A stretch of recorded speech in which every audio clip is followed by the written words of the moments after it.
Hello everyone. I welcome you all in ACE UPSC with Nitya Pandey. So आज मैं आप लोगों से एक क्वेश्चन पूछना चाहूंगी।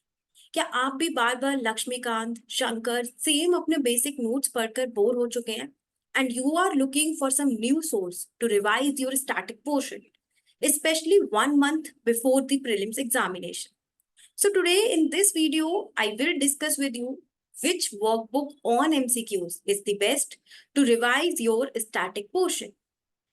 देखिए क्या होता है कि जब हम बार बार अपने बेसिक सोर्स को पढ़ते हैं तो हमको एक बोरियत फील होने लगती है और हमें लगता है कि हमें कुछ नया पढ़ने को मिले जिससे हम अपने आप को कुछ ज्यादा अच्छे से एनालाइज कर सकें। मार्केट में काफी ज्यादा सोर्सेज आते हैं एमसीक्यू प्रैक्टिस करने एंड आई ऑल्सो बिलीव कि एक पॉइंट ऑफ टाइम जब आपने 2-3 बार अपना सोर्स पढ़ लिया है उसके बाद आपको एमसीक्यू प्रैक्टिस पर शिफ्ट हो जाना चाहिए और उसी से अपनी प्रिपरेशन को एनालाइज करना चाहिए। There is the Laxmikant MCQ book, Vivek Singh की 550 एमसीक्यूज की बुक आती है इकोनॉमिक्स पे, फिर शून्य आईएएस के भी कुछ एमसीक्यूज की वर्कबुक्स आती है। लेकिन रिसेंटली अभी मैंने एक सोर्स देखा that is forum IAS MCQ workbook. I found it very good for revising your static portion.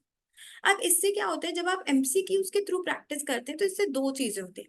पहली बात, जब आप सेम चीज अपने बेसिक सोर्स से पढ़ रहे हो तो क्या होता है उसमें काफी बार ऐसा होने लगता है कि आपको लगता है कि आपको सब आ रहा है, आप अपनी वीक एरियाज आइडेंटिफाई नहीं कर पाते हो कि आप कहाँ बार बार गलती कर रहे हो। इससे क्या होगा कि जब आप एमसीक्यू सॉल्व करोगे तो आपको एग्जैक्टली पता चलेगा कि आपका फंडामेंटल राइट्स वीक है, डीपीएसपी वीक है एंड स्पेशली डीपीएसपी में भी आपका कौन सा एरिया वीक है। क्या आपको आर्टिकल 44 ठीक से नहीं आता है, आपको आर्टिकल 40 नहीं आता है, फंडामेंटल राइट्स में आपको राइट टू इक्वालिटी नहीं आ रहा है, या मनी एंड बैंकिंग नहीं आ रहा है इकोनॉमिक्स में, तो एग्जैक्टली आपको टॉपिक समझ आता है। इसके साथ साथ क्या होता है, कई बार हमारी कॉन्सेप्चुअल अंडरस्टैंडिंग सही नहीं होती है। जब हम एमसीक्यूज में उसको अपनी नॉलेज को अप्लाई करते हैं और बार बार स्टेटमेंट्स को पढ़ते हैं, उन्हें देखते हैं, तो इससे हमें एक कॉन्सेप्चुअल अंडरस्टैंडिंग भी हमारी बिल्ड होती है।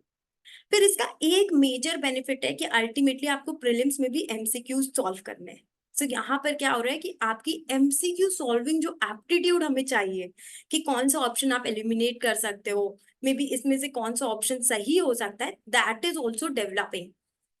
I believe कि अगर if you are looking for a MCQ source to revise your static portion, and if you want to revise your static portion side by side analyzing कि आप कहाँ पर गलतियां कर रहे हो, this forum workbook is the best that I feel. You can practice MCQs from it. इनके different subjects पे आ रहे हैं जैसे कि polity, economics, art and culture, so you can solve it. And thank you for watching this video. If you love this content, please like, share and subscribe. Till then, stay tuned for further videos. Keep studying. Good luck.